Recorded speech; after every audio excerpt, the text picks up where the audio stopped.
This is the Convergent Science Network podcast. Leading researchers in the domain of neuroscience, brain theory, and technology are interviewed by Paul Verschure and Tony Prescott. So, it's Paul Verschure with the Convergent Science Network podcast here at BSPD 15 together with Tony Prescott. And we're talking with Stefan Noctor, who is a great expert in the development of the brain. And so, Stephen, you started out by laying out this whole problem of, okay, how can we actually control from an evolutionary perspective the size of a brain? What are the mechanisms underlying that, right? So why are you concerned with that specific question? Why do you think that's the most important one to answer? Well, I wouldn't say it's the most important one to answer, but it's certainly interesting to me. My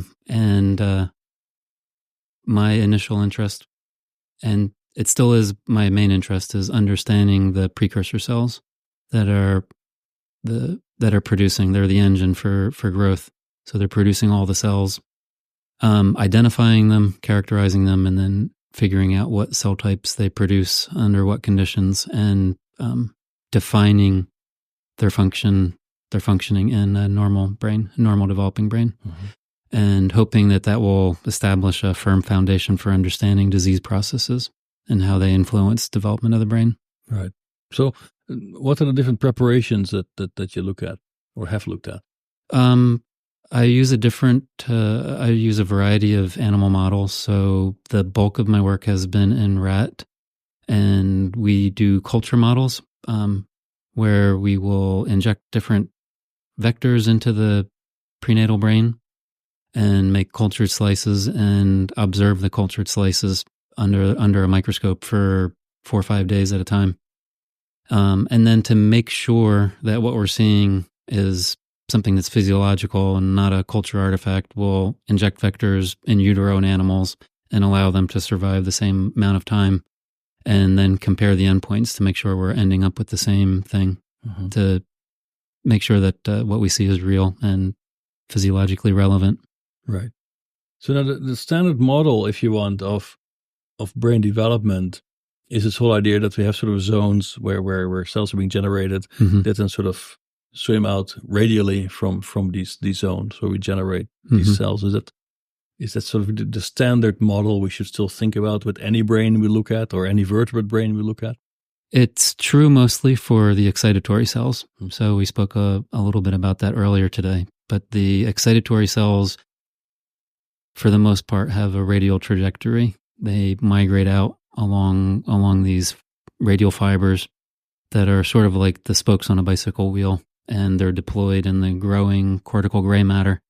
But the cortical interneurons have a different origin, and they have much longer roots that are migrating. They're migrating perpendicular to the radial deployment.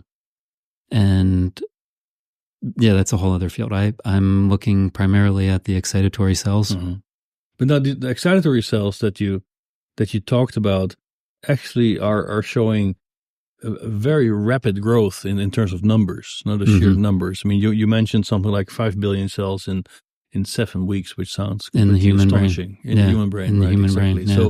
So in what period is that growth explosion really taking place?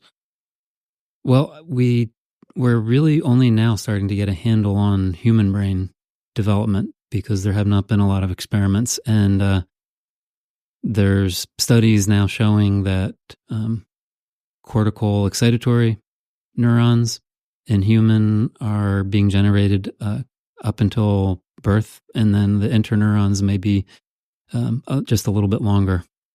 So throughout pregnancy, but starting at maybe 6 weeks and throughout the whole time.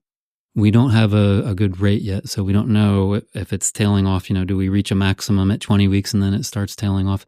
Those sorts of data we don't have yet on the human brain. So it's been well mapped out in mouse and in rat, and to some degree in ferret, and we're starting to get a better handle on primates like rhesus macaque. So now you, so in this process of the construction, if you want, of a neocortex, there are a number of principles at work, and what was really fascinating in your talk is also how you look at this from a more historical perspective, to say, look, actually people start to have some ideas about that process early on. Mm-hmm. So what do you see really as sort of the highlights, or maybe the forgotten highlights of that history that we should bear in mind here? The highlights of the forgotten history. Well, it was known well over 40 years ago, actually 50 years ago, that there was generation of new neurons in the postnatal brain. And there was some hints, some evidence that it might be occurring in the adult brain too. And that's something that we began to rediscover in the 90s and early 2000s. Mm-hmm. But now, so in your work, what you have been sort of also pioneering is to bring different technologies together to really get a handle on the movement of cells in the ventricular zone and the subventricular zone that builds the cortex, but also their specialization and differentiation. Mm-hmm. So what are the key technologies that you use for that? So my approach has been, I think, relatively simple, and it just requires patience. So labeling cells with fluorescent tags, which became available in the late 90s, so that you can label fluorescent cells, and then using an appropriate vector that will label some of them, but not too many, because if you have a field of similarly labeled cells, you can't follow any single one of them. So you need a small population of labeled cells. And then preparing a culture condition that allows the cells to move. So it probably took me about a year to get the culture conditions right so that the cells would proliferate, divide, and then once the new neurons were born, that they would migrate.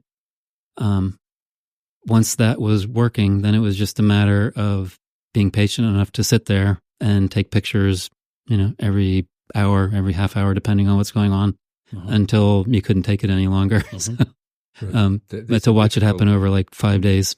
These are beautiful trajectories that you showed in the movies that you put together, sort of time lapse, and you really see cells sort of moving inside a brain. And for people that normally think about adult brains or think about neural network models, the thought that these actually get up and move from one side to another and change direction, that's quite astonishing. I mean, it obviously it has to happen, and you talked about the distance that neurons having to travel being the equivalent of several skyscrapers. And so that also is an amazing thing to know about brains that we don't often think about. And there's a special role for the precursor cells that you're talking about. And are these cells that are really just there at the earlier stages of development, or do we lose these? I mean, are they very unique kind of cell? It's a great question. So I think we don't really have a good handle on the lifespan of an individual precursor cell. Right. So are they always giving rise to somebody else that takes on the job and continues on, and then they pass it on? I don't think we really have a good handle. So does a single precursor cell generate neurons dedicated for each of the cortical layers? There's some hints that maybe they do, but we don't really know that well enough. The experiments that I did were overlapping. They would last, 4 or 5 days, but they wouldn't continue for the entire period. Right. And then at the end, there's still some left. And where do they go? Okay. In hippocampus, presumably the embryonic cells give rise to precursors that remain in the hippocampus, because we know it's now well known that you have continued neurogenesis in the hippocampus throughout life. Well, dentate gyrus. Yep. No? Yep. So what makes it a precursor cell? Is it just that it gives rise to other cells? Yeah. The fact that and that's to me, that's a crucial point, because there's one term that people use, neuroblast, and some people use it to mean a young immature neuron that's migrating. Other people use it to mean something that can divide. But the fact that it can undergo division, would it not be possible to take a cell, a neuron, and turn it into a precursor? I mean, you could. There are some people who believe that can happen under pathological conditions. Okay. But under normal conditions, it should not happen. There are the precursors, and then they give rise to these other neurons which don't proliferate further. Right. Yeah. So the century-old dogma that once a neuron is a neuron, it's not going to divide anymore. And does each neuronal type have its own precursor, or how does that work? I think we're still working that out. So what different cell types precursors can give rise to. One thing that is clear from rodent, and I think it's being worked out in different models, but For example, the two basic types, the excitatory and the inhibitory, come from different regions of the brain. Right. So you have in the basal forebrain in a structure called the medial ganglionic eminence. There's also another one called the caudal ganglionic eminence that gives rise to interneurons in the rodent. And yeah, it's disputed. Some people feel that the dorsal cortex, which gives rise to excitatory cells, may also give rise to some of the interneurons. Right. So that is being argued. So when you're identifying these neurons and tracking them, you're doing that primarily based on their response to, some markers inside the cell that you can use to stain them primarily. But then you're also able to isolate some of these cells later and record from them. Right. And that's the proof that really is a neuron. Yeah. If they were mature enough, then or I would be able to distinguish an interneuron from an excitatory cell. They have different firing patterns when you stimulate them. But at the stages I'm looking at, they have a very immature action potential. It's just a little blip. It's not a full-blown action potential.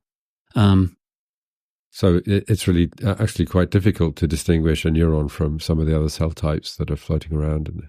Yeah, you can, with the approach I used, you could just say neuron or not neuron.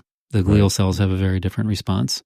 But that's something that I always believe. You see those inward voltage-gated sodium channels, and that's believable. Whereas if you stop and you fix the tissue and you try to do some immunostaining, first you got to hope that your antibodies are going to penetrate and reach the cell that you're looking for, and that's not always the case. And then you may have people who might dispute, well, that marker under certain conditions can be expressed by different cells. But now, if you look at taxonomy of precursor cells, so that would mean over time they also will differentiate initially. I assume it would start with just very few precursor cells initially for neurons, right? And these would also differentiate. So what do we know about that process? So when do you see the initial precursor cell emerge, and how is that precursor cell then differentiating in other precursor cells that then form the plates from which we really start to generate our neurons? Well, the terminology that's used in my field is that before cortical neurons are being generated, people call them neuroepithelial cells. And then once neurons are being generated, the term switches to radioglia. But there really aren't any good methods for distinguishing one from the other than the fact that you have neurogenesis going on. So if you would compare the precursor cells for the inhibitory neurons that are located somewhere else versus those excitatory neurons on their own. Those are different though. Okay. So already we have two classes at least. Yeah. Once neurogenesis starts, there are markers that exist today that you can put on. So, for example, the TBR2 marker that I used and showed in several of the figures, that is not expressed in the ganglionic eminence where the interneurons are being generated. And there are some markers that are more specific for interneurons. But so once the development program really starts, and I will have to force you to give me a number. How many different types of precursor cells would we have? Yeah, it's a great question. Now, you give me a number. Yeah. You won't leave the room. Okay. That's a great question. So for all the different cell types, I would speculate, and I'm just pulling a number out of the air, but I would put it at less than 10. And I could be entirely wrong, but easily 5 or 6. Do precursor cells have sort of stem cell-like properties that, there's some sort of equipotentiality there? Depending on the time. So as development proceeds, they become more and more restricted in what they can produce. Right. So the earlier you get them, they'll have a wider potential for producing different cell types. So perhaps some of the precursor cells can produce oligodendrocytes and some types of neurons, but the further along you get, the more restricted they come. So your interest in the precursor cells is potentially, that they could be reprogrammed to do different things. I mean, so long way down the line, maybe from here, but you started your talk setting up all these problems with brain diseases which involve development, and we could think about reprogramming these cells, perhaps how some cells might be behaving as they shouldn't and thinking about the programming that's caused that. It's a challenging problem because once you have a fully mature brain, bringing precursor cells into that equation, it's challenging. Right. Yeah. So now we are generating. So okay, let's say we have 5-6 different kinds of precursor cells, and we start to generate our neurons. We start to build this layered cortex. What you started out by showing was something actually extremely weird, which is that these neurons start to migrate, or the future neurons start to migrate, and then they bounce about a little bit between the ventricular zone and the subventricular zone. And in this bouncing around, sort of differentiation might happen, or they might divide and form two cells. You get a sister cell going off, so on. So what's your interpretation of this whole process of this bouncing around? How long does this happen? How much movement do we have between ventricular, subventricular? What's the speed of this movement? How coordinated is it?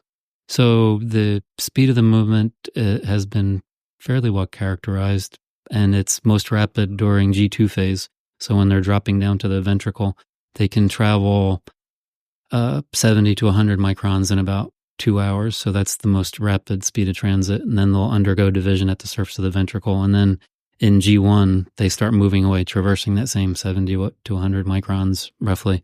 But that's very slow. That can take 8, 10, 12 hours. And the main idea right now is that it's a passive movement, that those cells are being forced away from the ventricle as others come down via an active process. But you would expect that it might then stabilize at some point, no? If it's a passive process. Right. So why does it not stop? Yeah, I think we need to understand the process better. Okay. But so far, molecular motors have not been found that if you knock them out, they don't move up. So that under whatever conditions, the cell bodies continue moving away. So they can stop movement down, but they haven't been able to stop it going up. So that's the evidence pointing towards it being passive. But the ones that are moving down and are moving down quickly are sort of actively tunneling their way to the bottom. And they're changing their cell properties as they migrate. Is that right? They're entering prophase. So they have a cell process which is tethered to the ventricular surface, and that nucleus is being pulled down within that process. Right. And they do a number of interesting things. So there was the first piece of work pointing it out from 1935. The gentleman, Frederick Sauer, who discovered that, pointed out that it wasn't a smooth, even movement, but that they would move down towards the ventricle, and then there'd be a little hitch up. They'd go up a little bit and then come back down. And I noticed that in my time-lapse movies, that's what they do. They start coming down, then they seem to stop, they bounce back up, and then they come down and divide. So they're always tethered, are they? It's kind of like a yo-yo going up and down. They're constantly tethered, yeah. But then there must be also a form of repellent. The cells that move towards subventricular zone must be repelling those traveling towards the ventricular zone. Otherwise, you would believe the system would never stay in this dynamical state. So do you have any kind of evidence for this, of interaction between these cells? No, but there's got to be something there. So okay, yeah, yeah, there's definitely got to be something there. But then if you look at the migration, so but if I'm how do they establish? For S phase in G1 when they're climbing up, they stop at a certain point, and it's almost always the same point. So they know where that is, and how they know that is an interesting question. But do you see this in sort of standard morphogenesis terms, like there's some sort of gradient, maybe of RNAs or some other signaling molecule? Not that I'm aware of it. Yeah. Would that be? But that would be roughly the way to think about it. Okay. But now, if I'm one of these cells, so here I am, I'm at the ventricular zone, I'm going to move up. How many trips do I make up and down? So that would tell you how many cell cycles they've gone through. In the time-lapse movies that I did, I've seen them go through 2 or 3 times. On the average is 2 or 3. In a time-lapse movie, right. No, but in vivo, total, yeah, but in vivo, it could be 6, 7, perhaps more. We don't, that's what I was saying earlier, we don't know the life cycle. So as long as that cell remains, that primary precursor cell remains in the mitotic cell cycle, it's going to continue that bobbing up and down. And we don't know if each precursor cell will maintain that movement throughout the generation of all the cortical gray matter. or if you have overlapping subsets. So there are people who believe that you have one subset that generates the upper layers and a different subset that generates lower layers, but it's disputed. So it's not. It's a problem that the field is still working out. But now, in some sense, we often think about this also in the cartoon you presented about this migration. We think about it in terms of a bunch of ping pong balls that are in sort of a big aquarium and sort of moving about, right? But actually, what's going on really, it's not that these balls, the somas or whatever you want to call them, are moving about. It's much more that the processes are sort of feeling their way around. They attach at different points, and then they start to exert a mechanical force to pull that soma in one direction or the other. So if we now start to rethink this whole process in terms of neural processes or cell processes sort of feeling around in that space and making different points of adhesion. So how do you imagine that? There's like a whole, a huge amount of spider webs that sort of are being developed in parallel. So how do I have to imagine that? Why do you think don't get entangled, for instance? How? Well, they start from the very beginning. The precursor cells have attachments at the ventricular surface and at the pial surface, or the outer dorsal surface of the brain. And in the beginning, you have a large number of symmetric divisions that expands that precursor cell pool. The existing cells maintain their contacts, and their new daughter cells will establish new ones through a mechanism that we don't understand fully. But the processes seem to grow in a radial direction, and perhaps they use neighboring processes as guides. So they'll establish contacts, and then they maintain those contacts. It seems once they have them, they maintain them for the most part.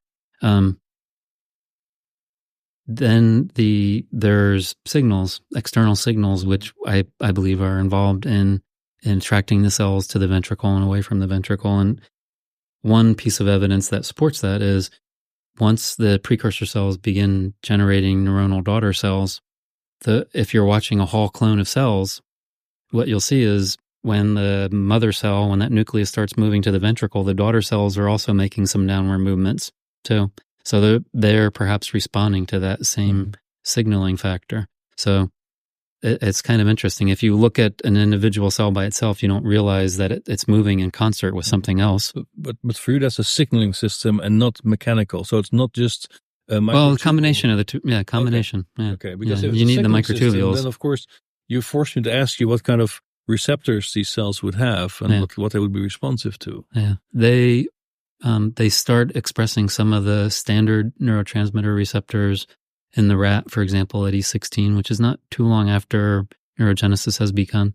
So, but that would not be on time to explain the basic movement between ventricular and subventricular zone, right? Well, that I don't think that's been worked out. So,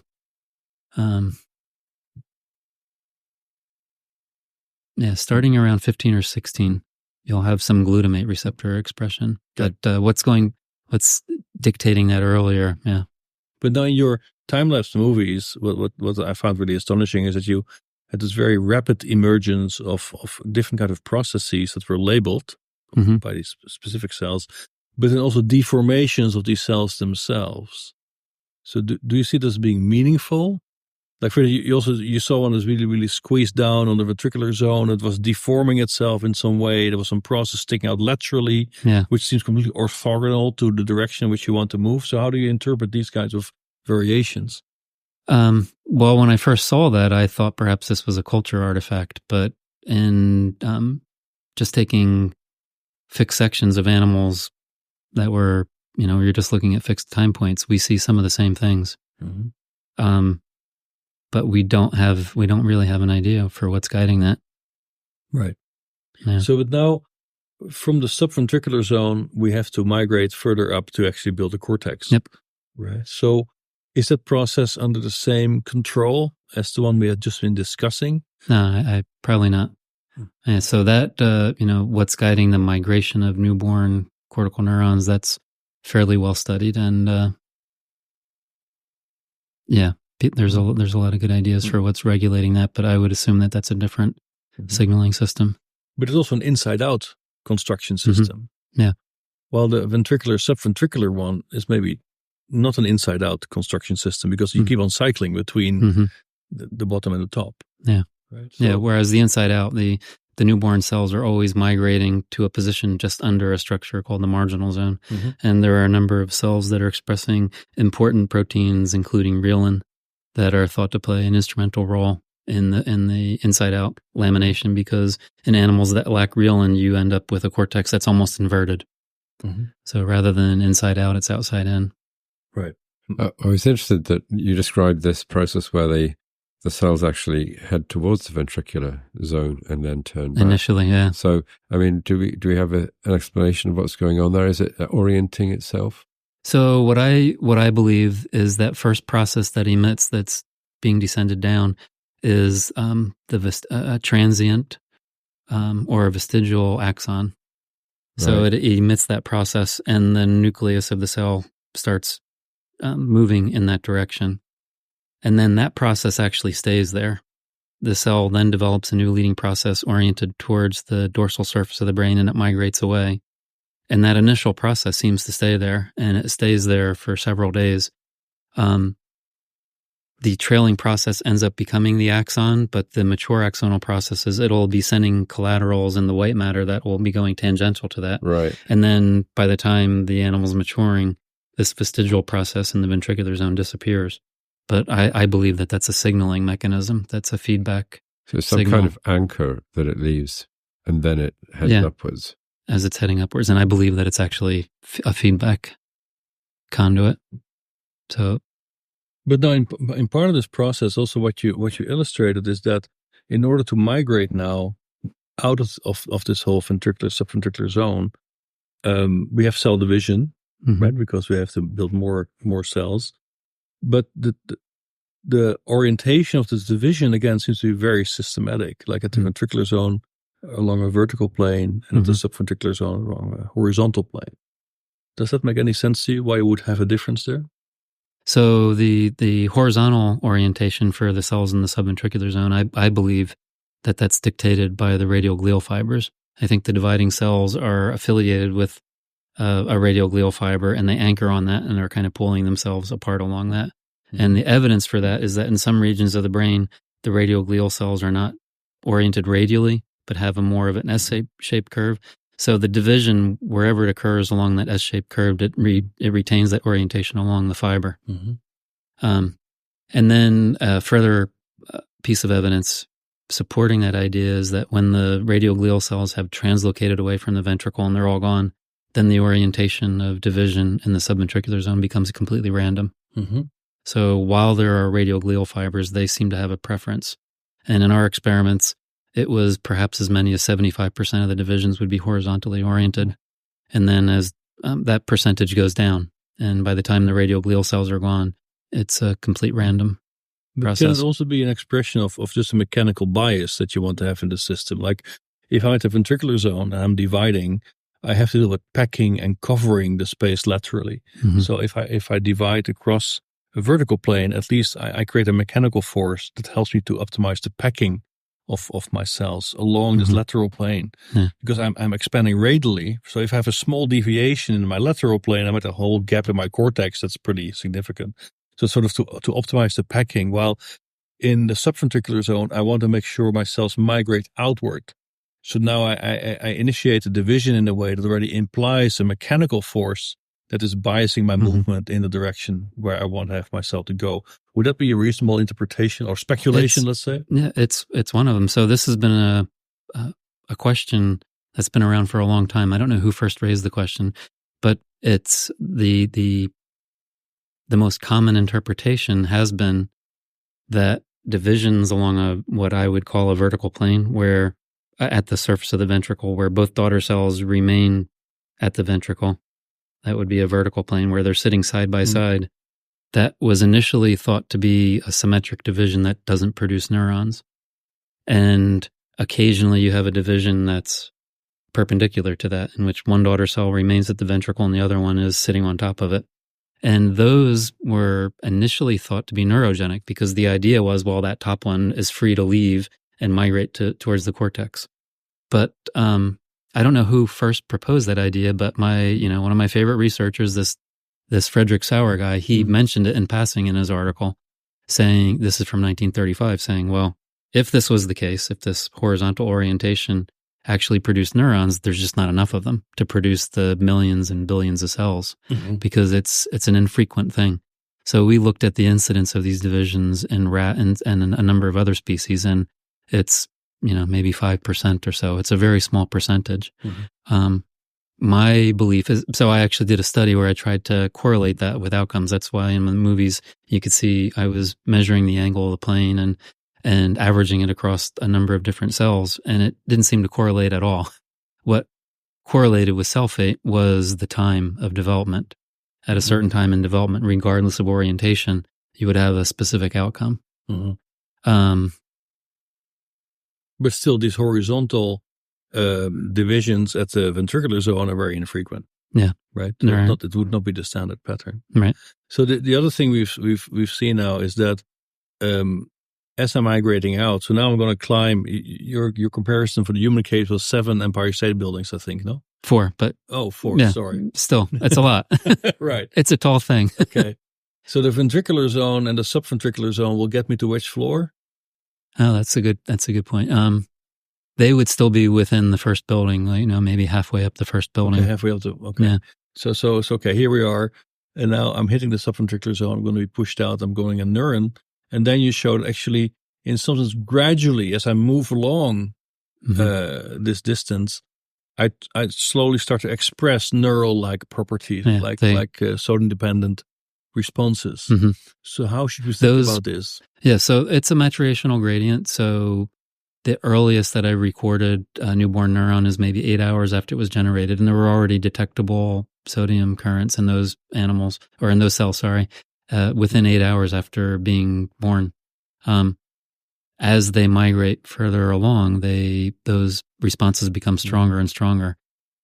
Still, in many of the experiments that I did, within 4 days, it's not a mature neuron. It doesn't have a full-blown action potential, and it can't fire repeatedly yet. So they still have a number of days until they're much more mature. So in some sense, if I know what day we are of the animal, what day of development, and also how far I am from the ventricular zone, you can sort of predict what kind of physiological properties that cell would have. Yeah. So that's a pretty deterministic system then. Yep. Okay. Yep. Yeah, so now the other thing so now we have a bit of an idea how we sort of generate, right? How we generate these many billions of cells that might form a cortex ultimately. But what was really astonishing was your add-on, because you said, look, to generate is one thing, but you also have to sort of constrain. You have to put boundaries on that as well. And you pointed out to a very specific class of glia cells that you think play an important role in also limiting growth. So what kind of cell type is that exactly, and how did you discover it? So the cell type you're talking about, they're called microglia, and they're the immune component cell in the brain. And we discovered those in the laboratory because we were classifying all of the dividing cells. We wanted to know what were the different types of precursor cells. And these microglia are mitotic, and they represent about 5% of the dividing cells at the stages of development we were looking for. And that's how we stumbled across them. And we're really excited to see that they populate and they specifically colonize the proliferative zones in early stages of fetal development. So they're very well studied and very well characterized in the adult brain. And in the adult brain, they have an even distribution throughout the brain, white matter and gray matter. They have this property of tiling. But in the fetal brain, they specifically colonize the proliferative zones. And that was very exciting to us to see that. So we've been studying interactions between the microglial cells and the precursor cells. And one of the observations that we've made is that they seem to like precursor cells. In fact, they like to eat them. So that's one of the mechanisms that we think is helping to put a brake on cell genesis, because through chance or through evolution, these cells flood into the brain as cell genesis is going on, and they specifically populate the precursor cell zones and begin consuming them. And that gets rid of some of the precursor cells. So that is, we were not the first to make that observation. After noticing that, I was able to dig up some papers by immunologists who had mapped out the distribution in fetal human brain, and they saw that there was this band in the precursor cell zone, and their idea was that, well, they must go there in order to divide and make more of themselves. And we followed that up by looking at where the microglia divide, and they divide everywhere. Mm-hmm. So they don't go to, it doesn't appear that they go to the proliferative zones just to divide. I think they go there to eat, to feed. Mm-hmm. Why are they microglia? I mean, are they like other glia cells So in the mature brain and in a healthy brain, the soma is very small. Right. And that's where that term comes from. So they have a very small soma with these fine ramified processes. Okay. But so that's called a ramified or a resting cell. In the adult brain, if you had some pathological condition, they change their appearance. They become what people might call activated. The soma gets much bigger and the processes swell and you have fewer processes. They have a completely different characteristic look. And for whatever reasons in the fetal brain, they are just super activated. You don't see any of these so-called resting cells. They're just all jacked up. They're ready to go. So it's got a two-stage life cycle, these cells. Mm-hmm. So they have this active phase where they're running around, eating bacteria and other cells, and then they sort of settle down, grow more processes, and become part of the furniture. That's what we think, but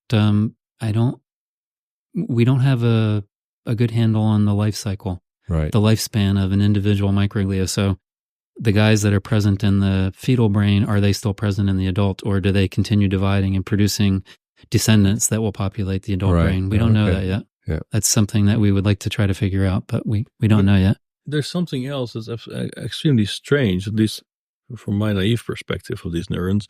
They're like space invaders, right? They are not intrinsic to that developing brain, right? But they have invaded that brain. They've invaded the brain from this embryonic sac. Yeah. So, what's going on here? It's fascinating. We need, for our survival, we need a cell to perform this function, and evolutionarily, it's worked out that they're introduced at this time, and it doesn't impede development, and in some ways, it may be helping it. It's definitely shaping the process. But then, do they also infiltrate other organs, or they really are specific to the brain? Traditionally, the microglia are classified as those cells which enter the brain, and then they have related cell types which would colonize peripheral or the body. But they're in some way they're like white blood cells, they're sort of in having this role of cleaning up. So you have macrophages in the body, and then the microglia, and in general, it's thought that they don't mix very much under normal conditions, but under pathological conditions, I think it's been shown that the macrophages can enter the brain. But why don't we call them just macrophages or brain-based or brain-specific macrophages? Wouldn't that be a more appropriate name for them? I guess it's the inherited terminology. Mm-hmm. So okay, we're stuck with that. So, but these microglia come from the mother. Yeah. So this might also be potential from the yolk sac. From the yolk sac, right? Yeah. So this might be also an epigenetic mechanism, because this might also be a way for the mother during gestation to sort of modulate a developmental process. Is it also how you think about it? I don't think about it that way. I don't. I guess I think of the yolk sac as part of the fetal organ. Mm-hmm. But the question of whether maternal cells can enter the fetus is something that's interesting. So there have been studies showing bidirectional cell transfer between fetus and mother, but what proportion of cells that is, I think remains to be determined. Okay. That is a question that we're looking at. Are there maternal immune cells or maternal cells of any sort in the fetuses? But now, how did you really discover the effect of these microglia? Because I could imagine that if you see for the first time a microglia engulf another cell, that you might think, well, okay, that is some error. This cannot really be the case. Well, it was, it wasn't difficult to come to it, because the first image my student showed me was this dense band of microglia colonizing the proliferative zone. So right away, we just did some staining for the precursor cell markers and the microglia. And immediately saw them. And lucky for us, we were first working this out in primate because it's much more prominent in primate than it is in rat. So in rat, we can find the same things happening, but it's going on at a far greater pace in the primate brain. Mm-hmm. So it was just happening all over the place. But now is there some sort of ratio then between the propensity of neurons to divide and to generate large pools of neurons and the prevalence of these microglia? Is there some sort of magic balance between these two? Yeah, that's a great question. We've noticed that there's different proportions in different species. So there's a higher number of microglia in primates, potentially more in humans than there are in monkeys. There's more in monkeys than there are in rodents, more in mammals than there are in reptiles and birds. So there are differences across species. So there might potentially be a way you could program these microglia to serve useful functions. So, for example, brain tumors, could you program them to break down cells in the brain that were cancerous? It would be exciting. That's But can you believe microglia can be made into something so specific?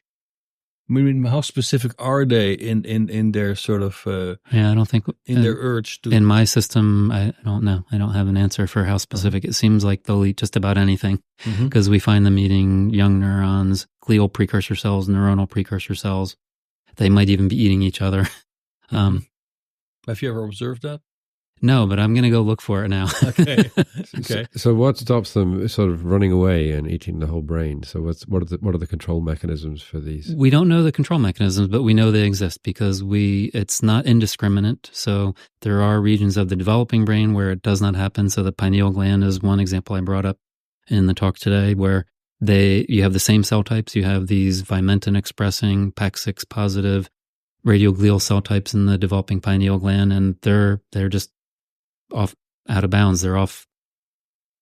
They're just not to be touched. They aren't touched. Later on in the adult pineal gland, then this phenomena begins. So that's one region.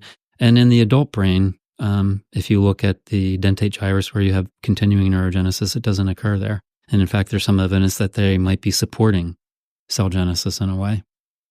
So I think the best approach would be to compare those regions, to compare pineal gland in a developing animal with the cortex where it's happening, and that may help us find cues that are guiding the process. What exists in the pineal gland that tells them, hands off, leave us alone. Right.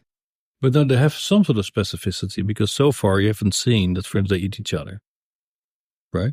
Also, what you have not seen, they also limit themselves largely, not fully, but largely to the proliferation zone. Yeah, they're attracted to it. There's something that attracts them there. Right? So there is some specificity there. Yeah. And for all we know, it could be something as simple as ATP. We know they like ATP, and there's evidence that precursor cells might be putting out ATP in large quantities, and it might be as simple as that. Right. But now, if it's, let's say, ATP dependent, then you could also argue, well, maybe these guys are just out there to clean up the mess. And if ATP is sort of a signal that something messy is going on because we're leaking an intercellular element. So how about we just interpret these microglia as sitting in this proliferation zone, because this is where we do most of the cell division. We want to assure that we have no cells coming out of that zone that are sort of anomalous because they can create havoc in the rest of the system. So I want to have a super conservative system there. That is, as soon as there's even the tiniest chance that there's something wrong with any cell, I just destroy it. So would that be a reasonable way to think about this? Yeah. Another exciting idea to me is the potential that these cells could be shaping the proliferative zone. So the proliferative zones have defined boundaries, and this could be potentially a mechanism for shaping that, for keeping the boundaries. You strayed too far, you're gone. Okay. And there's some evidence for that. That's something that we're following up on. You already have some ways of intervening in the behavior of these cells and to show the effect of maybe reducing the population size. Yeah. So and that one of the effects then is to increase the number of precursors. Yeah, when we transiently got rid of them, it would increase that. So what's the next step there in terms of the kinds of things you'd like to be able to do with the microglia? We're developing culture models to put precursor cells with microglia in chambers and be able to experimentally control the conditions to try to work out the signaling that attracts them to them. That's one thing that we're doing. We're also trying to repopulate, so you could delete the microglia from a slice and repopulating them with microglia from different aged animals to see if there's any different function. But once, to repopulate them, you could isolate them from a postnatal brain, and that process in and of itself changes them. There's caveats with everything, but those are the sorts of things that we'll be trying. But are you able to say already that microglia are a critical part of the neurogenesis process? Sort of if you don't have them, I believe so. Then you have a pathological brain in some way. So I believe so, but there's other groups that don't. So there's knockout models where presumably you have no microglia, and they claim that the brain is completely normal. But right, as we were talking about earlier, there's different types of immune cells, and so I think it needs to be looked at whether or not other cells are performing similar functions. Or it may be that there's many mechanisms, and microglia is one of the mechanisms. But if they're not there, something else will serve the job. Yeah, I just have a hard time believing that if you remove microglia from the brain, that it's going to develop normally. Mm-hmm. But now, if we would turn this around to say, okay, we're going to give you all the tools you want to give us a 7-layer cortex, right? Do you think you would have the mechanisms at hand to do that? Probably not. Mm-hmm. Or just, let's say, a cortex that is twice as thick. Twice as thick. We would need to extend the length of neurogenesis. So, sure. Yeah, we need to figure out what's promoting it. They enter a phase where the primary precursor cells are in a steady state. They continue dividing, and each division produces a copy of themselves and a neuronal daughter cell, and they maintain that. So they appear, in ferrets, they're in that period longer than they are in rats, and in primates, they're in that period for even longer than they are in ferrets. So we need to figure out what the signal is that promotes that and what ends it. Right. But when you're comparing primates, ferrets, and rats, are you seeing any big differences, for instance, in the primates in the way that this process is working, which will explain some of We're doing those experiments now. So we have 10 monkeys that we've saved up, and we're hopefully going to be getting the answer. So I think my postdoc is cutting one of the brains today, I hope. Right. What's the sort of question you're asking there then? What kind of things might be different in the primate? So the subventricular zone is a very important structure, and neurogenesis is beginning before the subventricular zone is present. So what do the neural precursor cells look like before that zone? Are they subventricular zone cells that just happen not to have coalesced into a cohesive structure? Or is there something different going on at that stage of development when deep layer neurons are being generated versus later on when you have a substantial subventricular zone? Those are some of the simple questions we're asking, but we're also looking at how the microglia are interacting with the precursor cells in a more defined way in the primate model. Any thoughts you might go to monodelphis, which I know you have in Davis, to look at the early origins of cortex, or even to reptiles? So we've looked at turtle. We have crocodile that we're just starting to look at now. So they're present in turtle. I have some tissue from doves and from chickens, and they're present there. So it's the population of precursor cells with microglia or microglial-like cells is something that's been around for a long time. So evolutionarily, it's something that occurred fairly early. But we've got very distinctive differences between the reptile cortex and the mammalian cortex. Yeah. So are there clues there as to what's happening with the mammalian cortex, or what has changed? What are there things that stand out for you? To be determined. Really? Okay, so there's just lots of open questions. Yeah. It's exciting. It's a really exciting time, I think. But then to follow up on that, and I could also challenge you from another angle and say, well, look, if you look at it as it's comparatively, then you would expect that the mechanisms to lay down a cortex are sort of piggybacking on the way I lay down earlier structures in the brain, the way I might develop, let's say, a brainstem or cerebellum or basal ganglia, right? So or spinal cord. Or a spinal cord, right? So how would I have to configure the specific system you study that gives rise to cortex to now give me spinal cord? Yeah, it's a great question. It's probably at the genetic level, there.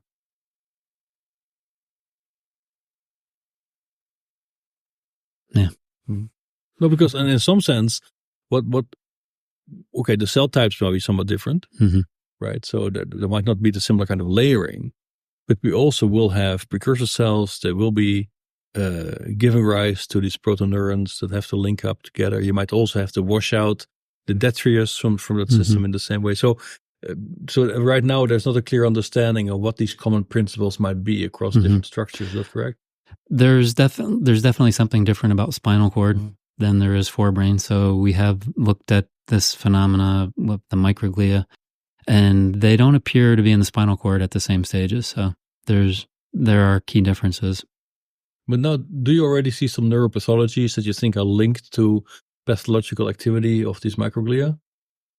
So one potential is, and this is something that many people are studying, is that if a pregnant woman is exposed to a pathogen at a specific stage of pregnancy, that this can actually influence the function of the fetal immune cells.